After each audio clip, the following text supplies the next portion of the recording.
하늘의 문을 여소서. 이곳을 주목하소서. 주를 향한 노래가 꺼지지 않으니 하늘을 열고 보소서. 이곳에 임재하소서. 주님을 기다립니다. 기도의 향기가 하늘에 닿으니 주여 임재하여 주소서. 이곳에 오셔서 이곳에 앉으소서. 이곳에서 드리는 예배를 받으소서. 주님의 이름만이 오직 주의 이름만 이곳에 있습니다. 이곳에 오셔서 이곳에 앉으소서. 이곳에서 드리는 예배를 받으소서. 주님의 이름만이 오직 주의 이름만 이곳에 있습니다. 아멘. 다 함께 묵도하심으로 2020년 10월 4일 주일 예배를 하나님 앞에 드리겠습니다.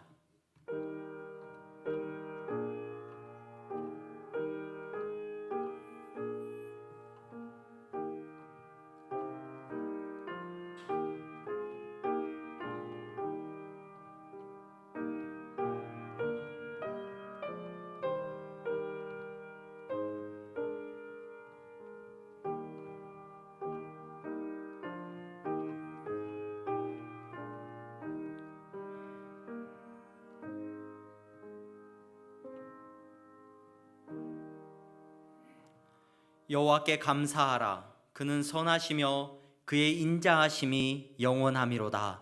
아멘.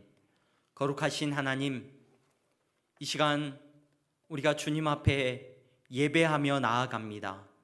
우리의 예배를 받아 주시옵소서. 우리에게 한없는 은혜를 내려 주시옵소서. 예수 그리스도의 이름으로 기원하옵나이다. 아멘. 다 함께 찬송가 21장입니다. 찬송가 21장 함께 찬양하시겠습니다.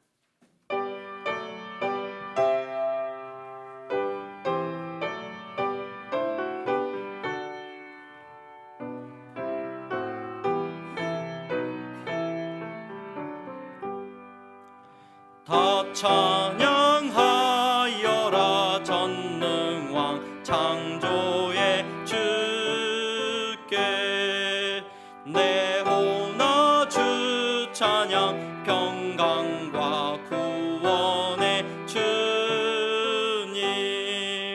성도들아 주 앞에 이제 나와 즐겁게 찬양하여라. 다 찬양하여라. 놀라운 만유의 주께 포근한 날개 밑을 품어 주시는 주님. 성도들아 주님의 뜻 안에서 내 소원 다 이루리라. 다 찬양하여라. 온몸과 마음을 바쳐 이 세상 만물이 주 앞에 다 나와 찬양. 성도들아 기쁨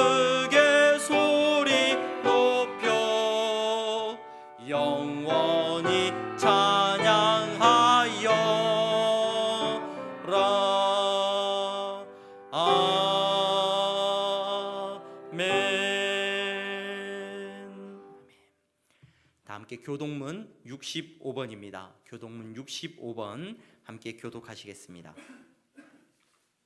교동문 65번을 함께 교독하시겠습니다. 할렐루야, 새 노래로 여호와께 노래하며 성도의 모임 가운데에서 찬양할지어다.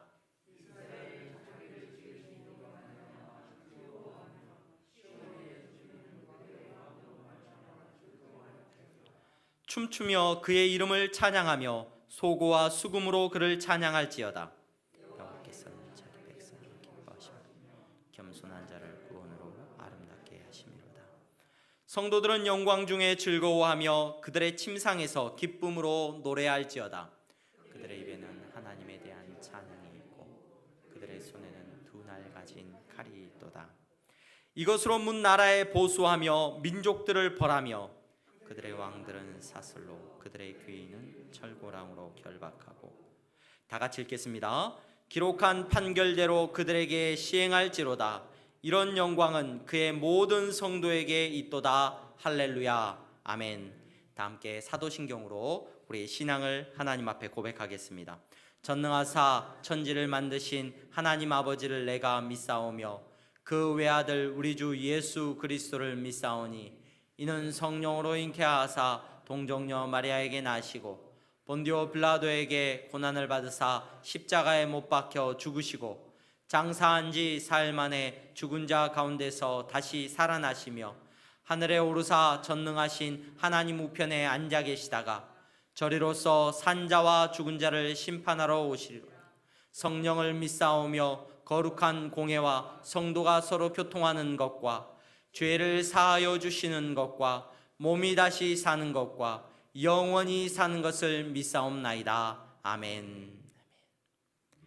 다 함께 자리에 앉으셔서 찬송가 608장입니다.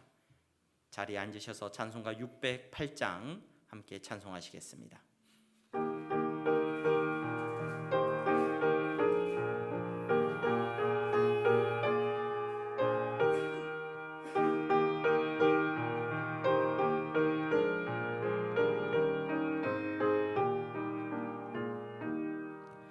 후일의 생명 그칠 때 여전히 찬송 못하나 성부의 집에 깰 때에 내 기쁨 한량 없겠네. 내 주 예수 배울 때에 그네 찬송하겠네. 내 주 예수 배울 때에 그네 찬송하겠네. 후일의 장막 같은 몸 무너질 때는 모르나 정령이 내가 알기는 주 예비하신 집이네. 내 주 예수 배울 때에 그네 찬송하겠네. 내 주 예수 배울 때에 그네 찬송하겠네. 후일의 석양 가까워 서산의 해가 질 때에 주께서 쉬라 하시니 영원한 안식 얻겠네. 내 주 예수 배울 때에 그네 찬송하겠네. 내 주 예수 배울 때에 그네 찬송하겠네. 그날을 예비하면서 내 등불 밝게 켰다가 주께서 문을 여실 때 이 영혼 들어가겠네. 내 주 예수 배울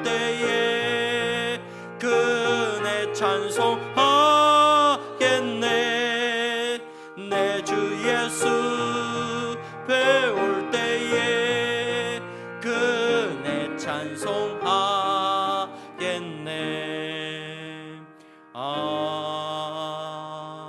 아멘. 이 시간 우리를 대표해서 남상규 장로님 기도해 주시겠습니다.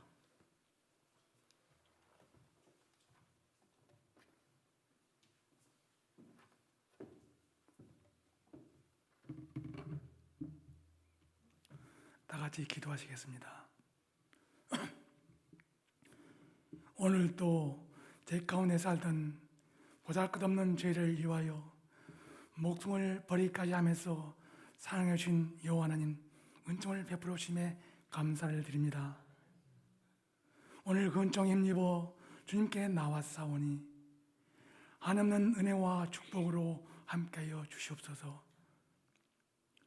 전염병과 장마로 태풍으로 인하여 많은 어려움과 고통, 인명피해를 냈던 9월을 뒤로하고 풍성한 계절의 계절 가을, 들녘에는 누렇게 익은 곡식과 밭에는 붉게 익은 과일들이 이제는 추수할 일꾼을 찾고 있습니다.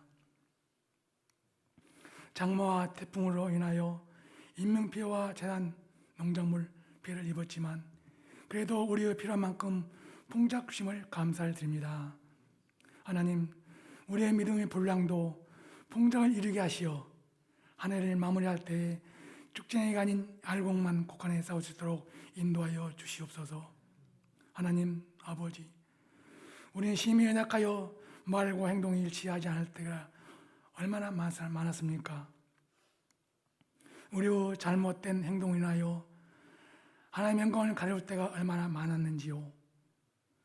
예수님 제자 베드로도 끝까지 주님을 따르겠다고 다짐을 하였지만 주님이 잡히시는 날 밤 3번이나 주님을 부른다고 부인한 것을 기억합니다.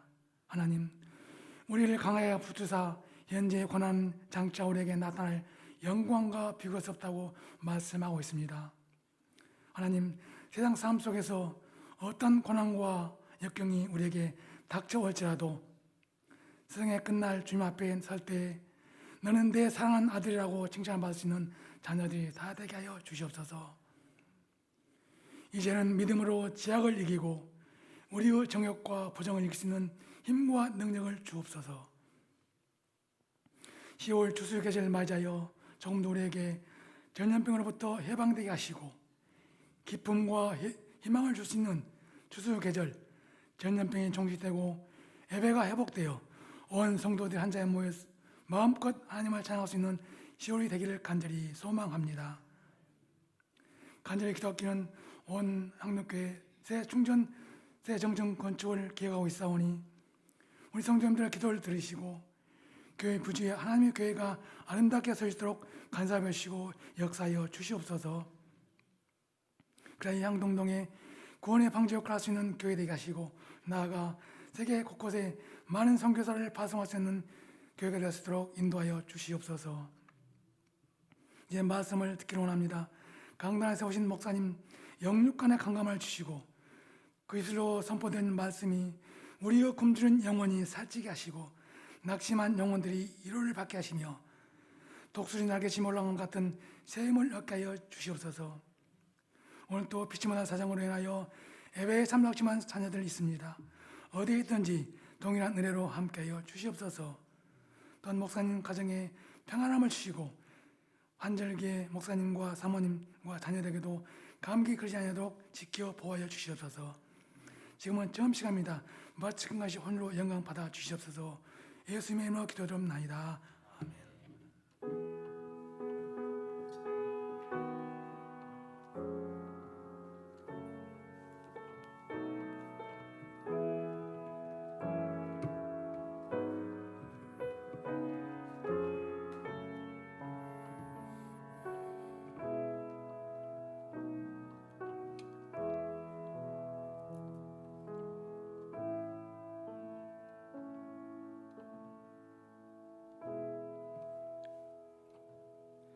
오늘 우리에게 주시는 하나님의 말씀은 갈라디아서 6장 6절에서 10절까지의 말씀입니다. 갈라디아서 6장 6절에서 10절까지의 말씀을 제가 봉독해 드리겠습니다. 가르침을 받는 자는 말씀을 가르치는 자와 모든 좋은 것을 함께하라. 스스로 속이지 말라. 하나님은 업신여김을 받지 아니하시나니 사람이 무엇으로 심든지 그대로 거두리라. 자기의 육체를 위하여 심는 자는 육체로부터 썩어질 것을 거두고 성령을 위하여 심는 자는 성령으로부터 영생을 거두리라. 우리가 선을 행하되 낙심하지 말지니 포기하지 아니하면 때가 이름에 거두리라. 그러므로 우리는 기회 있는 대로 모든 이에게 착한 일을 하되 더욱 믿음의 가정들에게 할지니라. 아멘. 아멘. 교회 소식 전하겠습니다. 여러분, 예배를 당분간 우리가 정부에서 지금 거리두기를 완화하는 시점까지는 이렇게 온라인으로 또 이렇게 나누어서 예배 우리가 계속해서 진행이 됩니다. 이 일을 위해서 여러분 더욱 기도해 주시기를 바라고 조속히 예배가 회복될 수 있도록 여러분 기도해 주시면 감사하겠습니다. 그리고 다음 주에는 저희가 당회로 잠시 모이게 됩니다. 우리 당회원들께서는 기억하셨다가 참여해 주시면 감사하겠습니다. 오늘 지금 온라인으로 예배를 드리시는 성도님들, 그리고 또 오늘 이 자리에 함께 온라인 예배를 위하여 참여하신 여러분들 주님의 이름으로 환영합니다. 우리 옆에 분들 또 마음으로 함께 인사하겠습니다. 잘 나오셨습니다. 잘 나오셨습니다. 네, 잘 나오셨습니다. 추석 명절 잘 보내셨습니까? 우리나라의 전통 명절을 이야기한다고 한다면 추석을 이야기하는데 누구도 주저하지 않을 겁니다. 가장 중요한 명절, 또 가장 의미 있고 가장 풍성한 명절을 우리가 추석이라고 이야기합니다. 왜 그렇습니까? 추석에는 추수할 것들이 많이 있기 때문에 그런 것 같아요. 곡식도 또 과일도, 아까 우리 장로님 아름답게 기도를 해주셨는데 그렇게 논밭에 정말로 아름다운 것들을 하나님께서 허락해 주셔서 그런 추수의 기쁨과 함께 우리가 명절을 보내기 때문에 추석 명절이 참 의미 있는 것 같습니다. 성경 속에 이스라엘 백성들이 지켰던 구약 성경과 또 신약 성경에 나오는 명절들을 살펴보게 되면 이 명절들도 농경 사회의 문화 속에서 이해를 할 때는 추수하고 관련이 참 많이 있습니다. 이스라엘 사람들이 지켰던 세 가지 절기가 있지 않습니까? 유월절이 있었고 맥추절이 있었고 수장절이 있습니다. 물론 명칭들이 다 다양하게 있습니다만은 유월절과 맥추절과 수장절 같은 절기들도 다 추수하고 관계가 있어요. 유월절 같은 경우에는 겨울 보리를 추수하고 난 이후에 절기를 지켰고, 또 칠칠절, 맥추절이라고도 하는 그 절기는 여름 보리를 거두고 또 밀을 거둔 시기에 이 사람들이 절기를 지켰습니다. 또 장막절, 또 수장절이라고 하는 절기는 유대인 사회에서 굉장히 중요했던 올리브나 포도를 수확한 이후에 그것들을 저장하고 또 절기를 지켰다는 것을 알 수가 있습니다. 열매를 거두는 시간에 이런 절기들을, 추수하는 시간에 절기들을 지키면서 그들의 기쁨이 충만하고 더 큰 기쁨을 누리게 되는 것을 보게 됩니다. 그런데 여러분, 무언가를 거두어 드리는 시간, 추수하는 그때가 항상 기쁨만 있는 것은 아닌 것 같습니다. 아쉬움이 있을 때도 있고요, 또 안타까움이 있을 때도 있습니다. 2020년 올 한 해 여러분 많은 농사를 지으셨던 분들이 안타까워했습니다. 태풍이 오고 또 많은 비로 인하여서 또 우리가 원하는 만큼의 또 어떤 과일의 또는 어떤 여러 작물들의 결과를 얻지 못하고 안타까워하는 분들이 많다는 소식을 우리가 많이 들었습니다. 여러분, 추수하는 시간이 누군가에게는 분명히 기쁨의 시간이지만 또 누군가에게는 슬픔의 시간이 될 수도 있다는 사실을 외면할 수 없습니다. 저는 오늘 갈라디아서의 말씀을 여러분들과 함께 읽고 갈라디아서 후반부에 바울의 권면이 이제 거의 끝나가는 시간입니다. 그 바울의 권면의 마지막 부분에서 이 갈라디아 교회 성도들에게 편지를 마무리하면서 사도 바울의 권면을 가만히 저와 여러분들이 읽고 묵상하기를 원하는데, 그 묵상 속에서 우리는 무엇을 발견하게 됐느냐? 바로 이 마지막의 때를 기억하라는, 추수의 때를 기억하라는 바울의 권면을 듣게 됩니다. 믿음의 삶을 살아가는 것, 성령님을 따라 걸어가는 우리의 삶, 어떤 이들은 믿음 없이 살아가고 어떤 이들은 믿음을 따라서 살아가는 그러한 삶, 그 모든 삶에 있어서 거두는 시간이 돌아온다는 것을 사도 바울이 말해주고 있어요. 그래서 여러분, 오늘 이 말씀을 저와 여러분들이 묵상하고 살펴볼 때 하나님께서 우리의 인생의 마지막에, 아니 우리의 인생의 거두는 시기에 대해서 분명히 전해주시는 메시지를 발견할 수가 있습니다.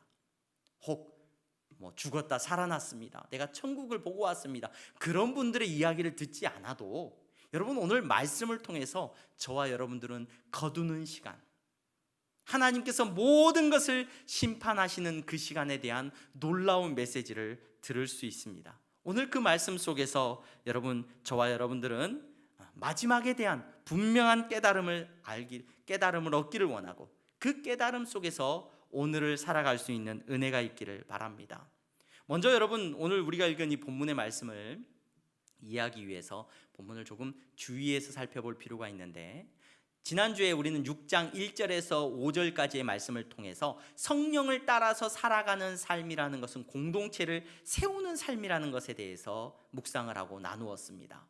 성령을 따라서 살아가는 삶은 집을 세우는 것처럼 공동체를, 또 교회와 가정을 세워나가는 삶입니다 라는 것을 나누었습니다. 그 연장선상에서 오늘 바울은 이야기를 하고 있는데, 바울이 먼저 이야기하고 있는 전체적인 흐름 속에서 살펴보아지는 메시지의 굉장히 중요한 부분은 우리가 읽었던 6절과 10절, 이 두 절에 사실 요약이 되고 있어요.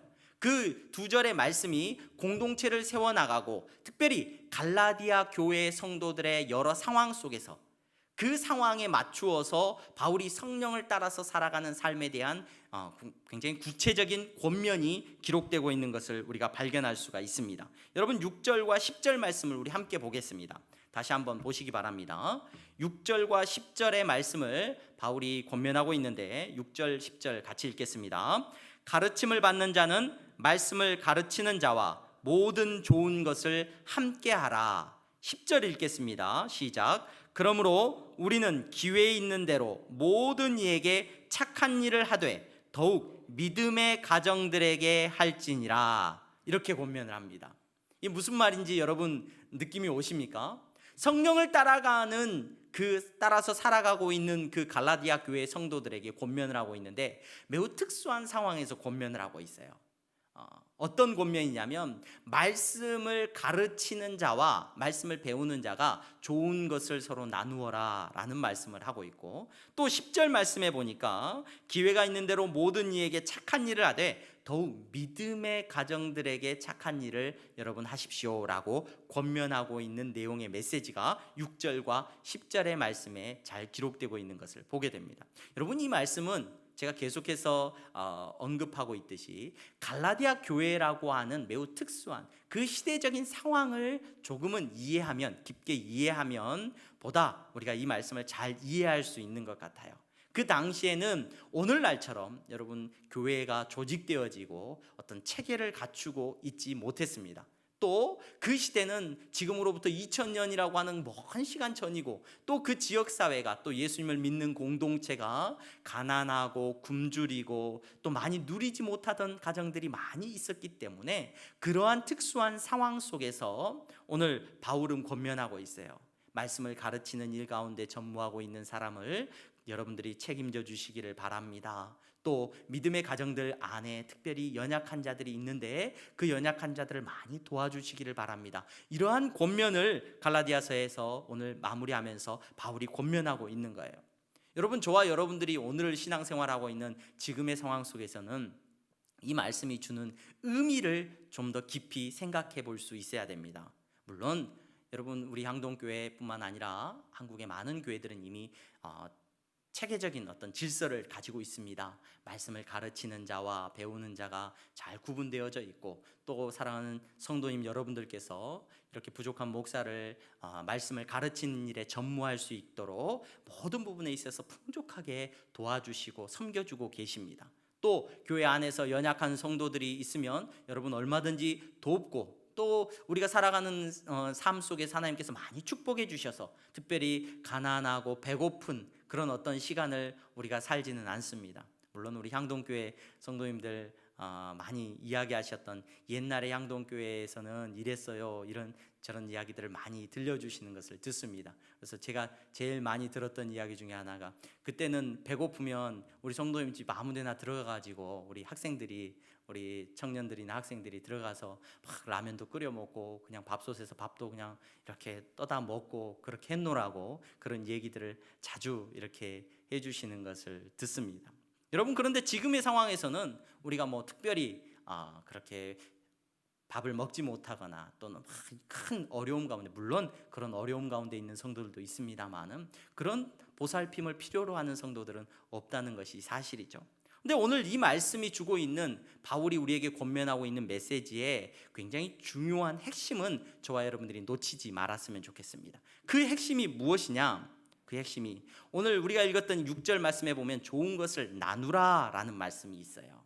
좋은 것을 나누라. 좋은 것을 나누라는 이 말씀 속에서 저는 어떤 말씀을 저와 여러분들이 생각해야 된다라고 생각을 하냐면, 여러분, 교회는 우리가 한 신앙을 고백을 합니다. 사도신경을 우리가 특별히 고백을 하고 있는데, 그 신앙의 고백 속에서 우리가 굉장히 의미 있게 생각해 보아야 되는 주제가 오늘 우리가 읽은 말씀과 맞닿아 있는데, 그것이 무엇이냐면 사도신경의 후반부에 가면 이렇게 고백을 해요. 성령을 믿사오며 거룩한 공회와 성도가 서로 뭐하는 것과 교통하는 것과, 성도가 서로 교통하는 것에 대해서 오늘 사도 바울은 오늘 우리에게 메시지를 전해주고 있다는 거예요. 말씀을 가르치는 자와 말씀을 배우는 자의 교통함에 대해서, 또 여러 믿음의 가정들이 서로 교통하는 것에 대해서 바울은 우리에게 권면하고 있다는 것을 기억해야 됩니다. 여러분, 목사의 직무가 뭘까요? 목사는 무엇을 하는 사람입니까? 무엇보다도 말씀을 가르치는 일이 목사에게 있어서 굉장히 중요한 일이에요. 근데 말씀을 가르치기만 하는 거 끝나는 것이 아니라, 요즘 우리가 코로나 바이러스 때문에 우리 학생들이 집에서 공부를 하더라고요. 집에서 공부를 하는데 학교에 가지 않고 인터넷으로 공부를 해요. 화면에 나와요, 선생님이. 요즘에는 기술이 발달해서 뭐 이렇게 선생님하고 대화를 할 수도 있더라고요, 인터넷으로. 그런데 학교에서 수업을 듣는 것과는 조금은 다르죠. 답답함이 있죠. 선생님과 교감을 나누고 선생님의 호흡을 느끼고 선생님의 어떤 생각과 아이들과의 어떤 교감이 이루어지지 못하는 것 같아요. 또 온라인 수업이라고 해서 뭐 강의를 듣기만 하는 것도 그런 교감이 없죠. 여러분, 말씀을 가르치는 거, 우리가 예배를 드리는, 온라인으로 예배를 드리시는 분들도 계십니다. 그런데 예배를 드릴 때 저와 여러분들은 온라인으로만 그저 그냥 말씀을 가르치고 말씀을 듣는 사이로만 만나는 게 아니에요. 그건 건강한 교회의 모습이 아니죠. 교통함이 있어야 됩니다. 교통함이. 말씀을 가르치는 사람과 말씀을 배우는 사람의 호흡이 있어야 되는 거예요. 서로의 생각과 서로의 느낌과 서로의 삶의 나눔이 이루어지는 것이 오늘 건강한 공동체의 모습인 줄로 믿습니다. 여러분, 그것이 매우 중요하다라고 말을 하고 있어요. 여러분, 여러분들끼리의 삶은 어떻습니까? 성도들 사이의 삶은 목사님하고만 소통을 잘하면 건강하지 뭐. 그렇지가 않아요. 그렇지가 않아요. 제가 목사가 교회 안에서 해야 되는 직무에 대해서, 그 직무는 제가 늘 자주 생각을 합니다. 그래서 말씀을 가르치는 것과 여러 직무들이 있죠. 그 직무를 성실하게 감당하기 위해서 노력을 합니다. 그렇다면 여러분, 오늘 이 자리에 앉으신 분들 대부분 권사님이시고 집사님이시고 장로님이신데, 제가 여러분들이 임직 받으실 때 그 직무에 대해서 배우시고 외우셨을 거예요. 장로님들은 특별히 그 직무를 외워야지 시험을 봐서 이렇게 장로님이 될 수 있단 말이에요. 장로님의 직무가 뭐냐? 장로님들을 교회에서 세울 때 장로님들이 교회 안에서 해야 되는 일이 뭐냐? 기억을 한번 떠올려 보시기 바랍니다. 우리 권사님, 집사님들도 한번 떠올려 보시기 바랍니다. 제가 다시 한번 말씀을 드릴게요. 다 알고 계실 줄로 압니다만은 장로님들의 직무에 대해서는 교회 안에서 총회 헌법을 통하여서 5가지를 이야기를 합니다. 첫 번째는 교회의 신령적 관계를 총찰한다. 해석이 필요한 부분이 있습니다만은 또 도리의 오해나 도덕상 부패를 방지한다. 교회가 바른 길 가도록 하는 일 가운데 애쓰는 거죠. 근데 3번째부터 5번째까지는 거의 비슷한 내용이에요. 5가지 중에서 3가지가. 3번째 뭐냐? 교우를 신방하되 위로, 교훈, 간호한다. 4번째, 교인의 신앙을 살피고 위하여 기도한다. 5번째, 특별히 신방할 자를 목사에게 보고한다. 장로님의 직무들 가운데 5가지 중에 3가지는 뭐하고 관계 있냐면 성도를 신방하고 위로하고 살피고 기도하는 일하고 관계가 있어요. 자, 안수 집사님들은 어떠냐? 안수 집사님의 직무가 뭐냐? 교회 안에 집사님, 안수 집사님뿐만 아니라 집사님들의 직무가 뭐냐? 집사의 직무는 이제 이렇게 5가지로 나눠지지는 않아요. 한 문장으로 나오는데, 집사의 직무는 목사 장로와 합력하여 빈핍 공궁한 자를 권고하며 환자와 갇힌 자와 과부와 고아와 모든 환난 당하는 자를 위문하되 당회 감독 아래서 행하며. 집사님들이 해야 되는 일이 뭐라고요? 신방하는 거예요. 자, 권사의 직무는 권사의 직무와 권한. 권사는 당회 지도 아래 교인을 방문하되 병 환자와 환난을 당하는 자와 특히 믿음이 연약한 교인을 돌보아 권면하는 자로.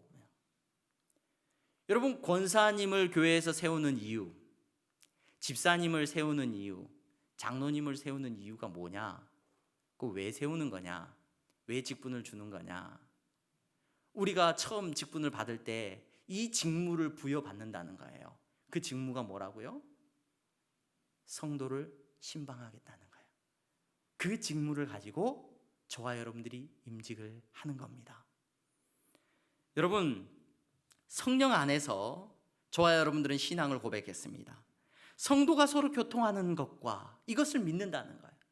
우리는 서로 교통하는 것을 믿는데, 이것은 성도가 서로 교통한다는 것은 성도의 교제를 말합니다. 성도의 교제라는 것은 나눔을 말합니다. 이 나눔은 성령의 은사를 나누는 것을 말하죠. 그래서 오늘 우리가 읽은 본문 말씀에 사도 바울이 권면하는 거예요. 가르침을 받는 자는 말씀을 가르치는 자와 모든 좋은 것을 함께하라. 또 우리는 기회 있는 대로 모든 이에게 착한 일을 하되 더욱 믿음의 가정들에게 할지니라. 여러분, 성령을 따라서 살아가는 삶의 모습은 철저하게 교통하는 삶입니다. 나누는 삶입니다. 교제하는 삶입니다. 목사와 성도는 교제와 교통이 있어야죠. 성도들이 목사의 속을 모르면 안 되죠. 목사가 성도들의 속을 모른다. 그것도 있어서는 안 된 일입니다. 여러분, 건강한 교회는 교제함이 있어야 되고 서로의 마음이 교통함이 있어야 될 줄로 믿습니다. 성도가 성도의 마음을 나눌 수 있는, 성도와 성도가 서로 마음을 나눌 수 있는 교회가 바로 성령을 쫓아서 살아가는 교회인 줄로 믿습니다. 서로 신방하시기 바랍니다. 서로 위로하시기를 바랍니다. 향동교회 안에 어떤 성도도 외롭지 않았으면 좋겠습니다. 서로 마음을 열고 기도의 제목을 나눌 수 있었으면 좋겠습니다. 부교육자로 제가 오랜 시간 부목사로 생활을 했습니다. 담임 목사님들이 늘 부목사들에게, 부교육자들에게 원하는 게 있어요. 부목사님들이 늘 담임 목사님하고 사역을 함께 하면서 공동체를 이뤄가면서 늘 담임 목사님들이 원하는 게 하나 있는데, 그건 말로 원하지는 않으셔요. 근데 원하는 게 하나 있는데 그건 뭐냐면 마음이 서로 통하는 거예요. 속마음을 감추고 있으면 담임 목사님, 물론 담임 목사님도 오픈을 하고 부교육자도 마음을 열어야죠. 서로의 생각이 공유돼야 되는 것, 이거 너무나도 중요합니다. 그렇게 마음을 서로 나누고 서로 교통함이 있을 때, 서로 생각을 하고 생각을 이야기하고 서로 교통함이 있을 때 속마음이 도대체 무슨 생각을 하는지를 알아야 함께 사역을 하죠. 여러분, 성령 안에서 여러분, 우리는 함께 나눌 수 있는 공동체가 되기를 바랍니다. 은혜를 나누고 기도를 나누고 기도의 응답을 나누고 필요한 물질도 서로 나누시기를 바랍니다. 여러분, 회의에 참석하는 것이 우리의 직무가 아니에요. 일하는 것이 우리의 직무가 아니라 성도들은 서로 교통하고 서로 신방하고 위로하는 것이 우리의 가장 주된 임무라는 것을, 직무라는 것을 잊지 않으셨으면 좋겠습니다. 여러분, 그런데 이러한 삶을, 성령을 쫓아서 살아가는 이러한 삶을 사는 것, 여러분 쉽지 않습니다. 공동체를 세우는 삶도 쉽지 않아요. 그래서 바울은 이러한 성령을 쫓아서 살아가는 삶을 여러분 살아가십시오라고 권면을 하면서 무슨 이야기를, 오늘 우리가 읽은 7절에서 9절까지의 내용에는 무슨 권면을 우리에게 하고 있냐면, 여러분 힘드시죠? 맞습니다. 힘든가 합니다. 그런데 기억하셔야 됩니다. 기억하셔야 됩니다. 이 모든 일에는 반드시 거두는 시간이 온다는 것을 기억하시기 바랍니다. 성령을 따라서 살아가는 여러분, 성령을 따라서 살아가는 삶은 반드시 거두는 시간이 옵니다. 이 권면을 사도 바울이 우리에게 해주고 있다는 것을 오늘 말씀을 통하여서 우리가 살펴볼 수가 있습니다. 여러분, 오늘 우리가 읽은 7절에서 9절 말씀을 한번 보시기 바랍니다. 이렇게 사도 바울이 권면하고 있죠. 스스로 속이지 말라. 하나님은 업신여김을 받지 아니하시나니 사람이 무엇으로 심든지 그대로 거두리라. 자기의 육체를 위하여 심는 자는 육체로부터 썩어질 것을 거두고 성령을 위하여 심는 자는 성령으로부터 영생을 거두리라. 우리가 선을 행하되 낙심하지 말지니 포기하지 아니하면 때가 이름에 거두리라. 거둘 때가 있다는 것을 바울이 권면하고 있는 거예요. 여러분, 제가 이 말씀을 여러분들과 살펴보고 이 거둘 때라는 것에 대해서, 추수의 때라는 것을 이야기하기 전에 굉장히 중요한 메시지를 우리가 한번 생각을 해볼 필요가 있는 것 같습니다. 어떤 메시지냐면, 우리가 착각하지 말아야 된다는 거예요. 무엇을 착각하지 말아야 되냐? 예수님을 믿고 구원받는 사람 중에는 이런 사람도 있고 저런 사람도 있다는 착각을 하면 안 돼요. 무슨 말이냐면, 마지막 때가 되면 천국에 가는데 어떤 사람은 천국 가서 상도 받고 예수님 믿고 정말로 사는 날 동안 최선을 다하고 열심히 믿음대로 살아가지고 그 사람은 천국 가면 상도 받고 정말로 존귀하게 구원받는 사람이 있다, 이렇게 믿는 부류가 있고, 또 천국은 가는데 한동안 한국 교회에서 그런 표현을 쓰시는 분들이 계세요. 부끄러운 구원이다. 부끄러운 구원이다. 그래가지고 예수님 믿고 천국은 갔는데 부끄러운 구원이단 말이지. 믿음대로 살지 못해가지고 그냥 적당하게 신앙생활 하다가 천국 가는 사람이 있다. 이렇게 두 부류의 사람이 천국을 간다라는 착각을 여러분 빨리 내려놓으셔야 돼요. 왜냐하면 천국은 한 부류밖에 못 가요. 어떤 부류? 예수님을 믿는 사람밖에 못 갑니다. 예수님을 믿는 사람. 부끄러운 구원 이야기를 우리가 하게 되는데 고린도전서 3장 말씀을 잘못 인용해 가지고 그런 표현을 쓰기도 하는데, 여러분 그런 표현을 쓰는 사람들은 잘 생각해야 됩니다. 구원받음에 있어서 내가 상급도 없고 이런 말을 하는 분들은 어떤 분들이냐면 아침 9시부터 와서 일을 한 거예요. 제가 저희 교회 옆에 지금 공사를 하고 있지 않습니까? 제가 일부 예배 7시 예배를 드리기 위해서 6시 반쯤에 이렇게 교회로 도착을 했는데 6시 20분쯤에 도착을 해서 예배당에 들어오는데 벌써 와서 일 준비를 해요. 공사를 위해서 준비를 하고 있는 걸 봤습니다. 그 공사하시는 분들이 그렇게 일찍 와서 공사를 하죠. 여러분, 예수님께서 비유하신 포도원 농부 비유가 있어요. 포도원에서 일하던 농부들이 아침 9시부터 와서 열심히 일한 사람이 있었고, 또 언제부터 와서 일한 사람이 있었어요? 오후 4시에, 5시면 이제 퇴근해야 되는데 4시에 와가지고 할 일도 없어가지고 일 정리하는 거 조금 도와준 사람들이 있었어요. 여러분, 신앙생활 하다 보면은 그런 분들이 계셔요. 죽기 전에 신앙 고백해가지고 천국 갔다. 그럼 부끄러운 구원일 거야. 여러분, 그건 몰라요. 분명히 우리는 함부로 말할 수 없습니다. 함부로 말할 수 없어요. 예수님 앞에서 우리가 천국 가고 구원받는 사람은 딱 한 부류의 사람밖에 없어요. 진짜 예수님 믿는 사람. 진짜 예수님 믿는 사람. 여러분 적당하게 믿고 구원받는 사람은 없습니다. 예수님께서 분명히 뭐라고 말씀하셨냐면 두 주인을 섬길 수 없다 그랬어요. 예수님 믿고 천국 가느냐, 안 믿고 지옥 가느냐, 둘 중에 하나밖에 없다. 적당하게 예수님도 믿고 그냥 적당하게 신앙생활 하다가 천국은 가지만 부끄러운 구원, 그런 건 없어요. 예수님 믿고 천국 가느냐, 안 믿고 천국 가지 못하느냐밖에 없다는 것을 기억하시기 바랍니다. 왜 제가 이 말씀을 드리느냐? 거둔다는 표현을 잘못 이해하는 분들이 계시기 때문에 그래요. 마지막 때 거둘 때가 된다. 그러면 많이 심은 사람은 많이 거둘 거야. 그래, 나는 많이 못 심었으니까 조금밖에 못 거두겠네. 그걸 말하고 있는 게 아니라는 거예요. 오늘 심고 거둔다는 것은 뭐냐면 마지막 결산할 때 어떤 사람은 구원받고 어떤 사람은 구원받지 못한다는 것을 이야기하고 있는 겁니다. 어떤 사람은 무엇을 심었어요? 성령을 따라서 심었어요. 그 사람은 영생을 얻는다는 거예요. 하지만 육체를 따라 살아가는 사람, 육체를 따라 심는 사람은 거둘 것이 없습니다.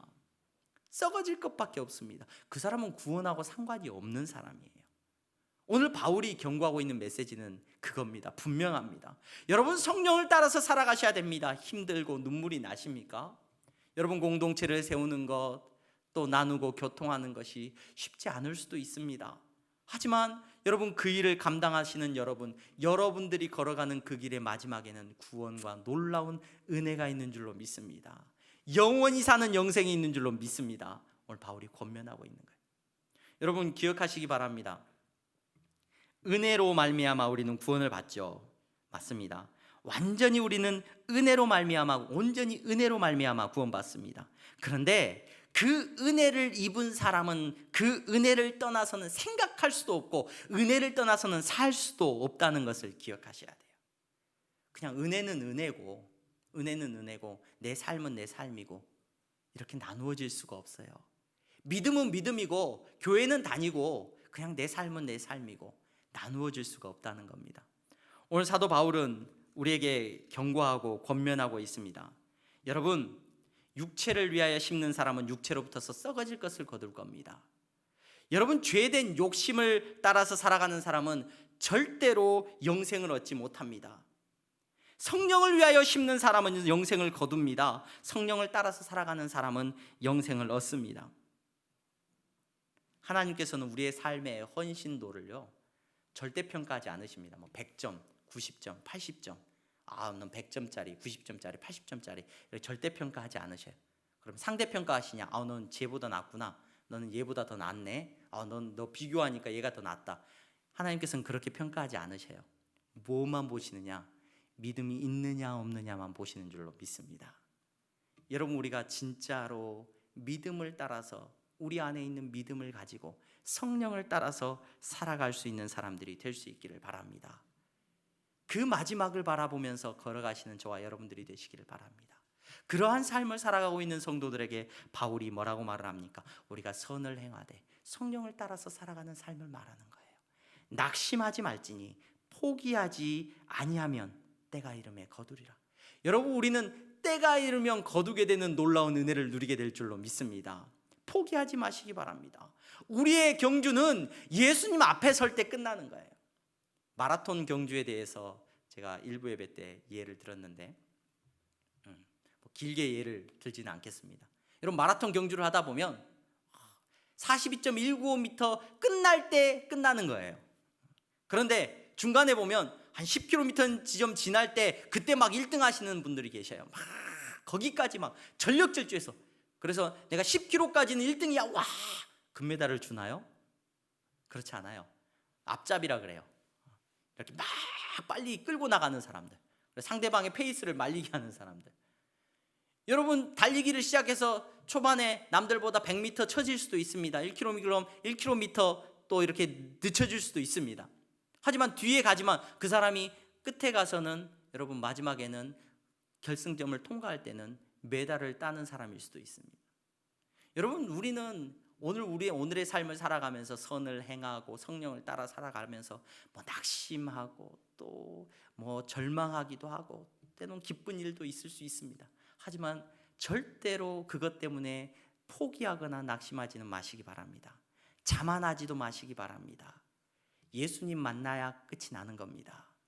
내가 구원받았다고 자만할 수도 없습니다. 사도 바울이 무엇이라고 말을 합니까? 나는 날마다 두렵고 떨림으로 나의 구원을 이룬다라고 고백을 했습니다. 여러분, 자만할 수 없습니다. 낙심할 수도 없습니다. 오늘 실패했지만 예수님은 평가하지 않으신다니까요. 절대 평가하거나 점수 매기시는 분이 아니셔요. 예수님은 우리가 믿음으로 살아갈 때 넘어질 때도 있고 쓰러질 때도 있지만 끝까지 그 믿음을 따라서 살아가는 저와 여러분들을 붙잡고 마지막에 우리를 안아주시는 분이신 줄로 믿습니다. 여러분, 이 놀라운 은혜를 사모하면서 걸어가실 수 있는 저와 여러분들이 되시기를 바라고, 오늘 말씀을 보면서 또 함께 그 일 가운데 저와 여러분들이 동참할 수 있는 은혜를 누리실 수 있기를 바랍니다. 여러분, 성령을 따라서 심으면 우리가 영생을 얻어요. 그렇죠? 또 성령을 따라서 저와 여러분들이 심는다는 이 표현 속에서 저와 여러분들은 성령님께서 행하시는 놀라운 은혜 가운데 우리가 동참할 수 있기를 바랍니다.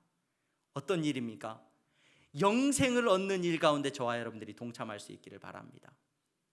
내가 수고하고 애쓰고 내가 땀 흘려서 애쓰고 그 수고하면 돈을 벌 수 있고요, 집을 살 수 있고 뭐 차를 살 수도 있습니다. 하지만 그것에 대해서 성경은 단 한마디로 정리하죠. 썩어질 것이라고 말을 합니다. 하지만 영생을 얻는 일에 저와 여러분들이 쓰임받을 수 있기를 바랍니다. 생명을 구하는 일 가운데 쓰임받을 수 있기를 바랍니다. 우리 향동교회 귀한 성도 여러분, 믿음을 따라가는 귀한 삶은 생명을 살리는 길이 되어야 될 줄로 믿습니다. 나도 살고 내가 만나는 모든 사람들에게 영생을 나눌 수 있는, 그들이 영생을 얻을 수 있는 삶을 살아갈 수 있도록 저와 여러분들이 쓰임받을 수 있기를 바랍니다.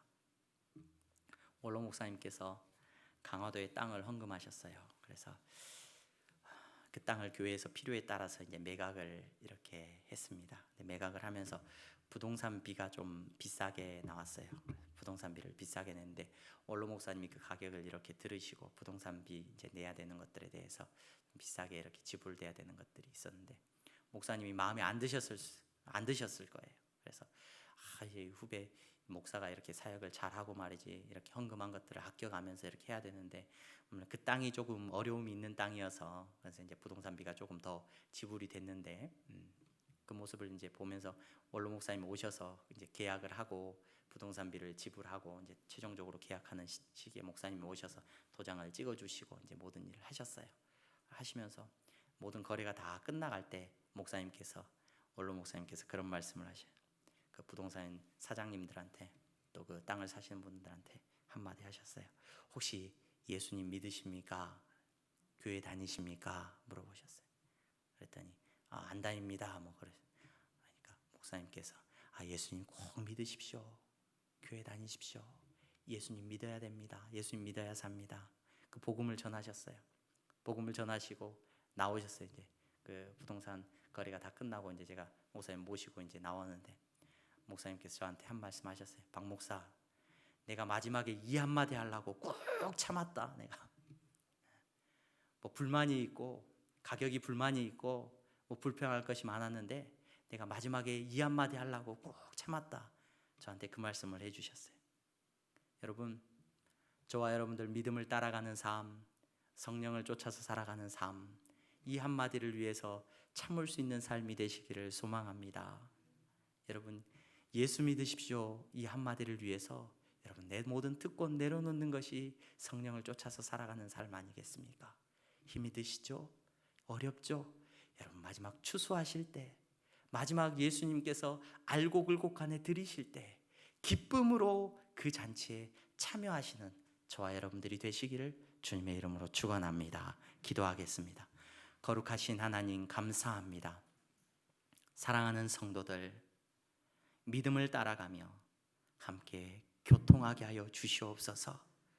믿음을 따라가며 낙심하거나 실망하지 말게 하시고 자만하지도 말게 하시고 끝까지 주님 바라보며 걸어가게 하여 주시옵소서. 믿음을 쫓아서 영생을 얻기 위하여 또 영생을 전하기 위하여서 저들이 살아가는 삶을 살아가게 하여 주시옵소서. 예수 그리스도의 이름으로 기도하옵나이다. 아멘.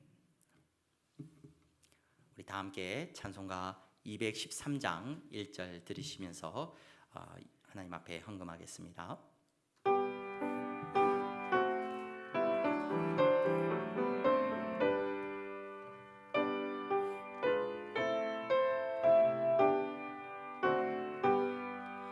나의 생명 드리니 주여 받아 주셔서 세상 살아갈 동안 찬송하게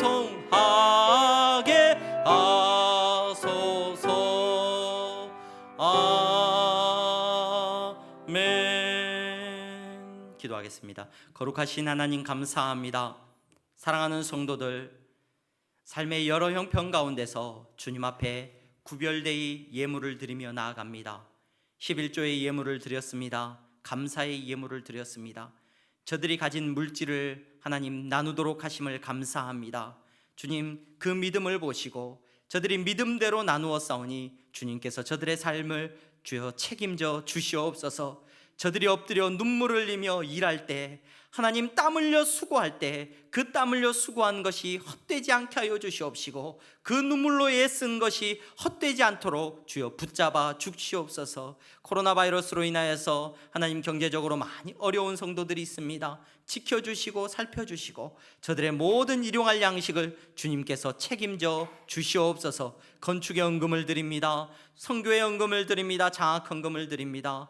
주님, 드리는 모든 물질마다 주님께서 사용하여 주시고, 주님, 우리의 다음 세대가 주여 하나님 땅끝까지 복음 전하는 세대가 되게 하여 주시옵소서. 우리가 그 일 가운데 쓰임받는 주여 교회가 되게 하여 주시옵소서. 드리지 못하여 마음 아파하는 성도들이 있다면 하나님 동일한 은혜로 채워주시고 주님께서 저들의 삶을 책임져 주시기를 바라며 주님 합당한 믿음을 허락하여 주시옵소서. 예수 그리스도의 이름으로 기도하옵나이다. 아멘.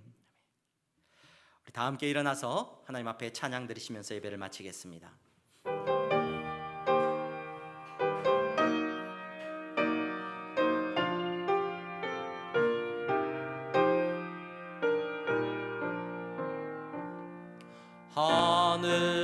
하늘에 계신 아버지,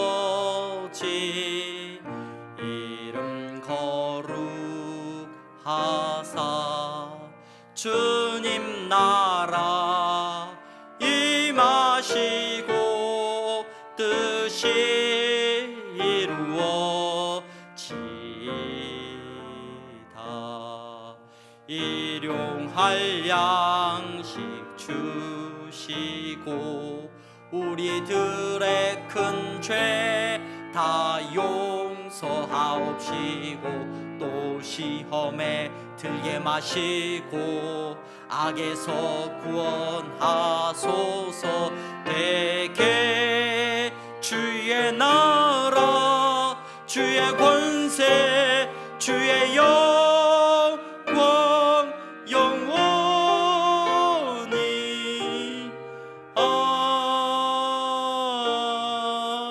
아멘. 주 예수 그리스도의 은혜와 하나님 아버지의 사랑하심과 성령의 교통 충만하심이 믿음을 따라 성령의 인도하심을 따라 살아가는 사랑하는 성도들의 머리머리 위에 이제부터 영원토록 함께 있을지어다. 아멘.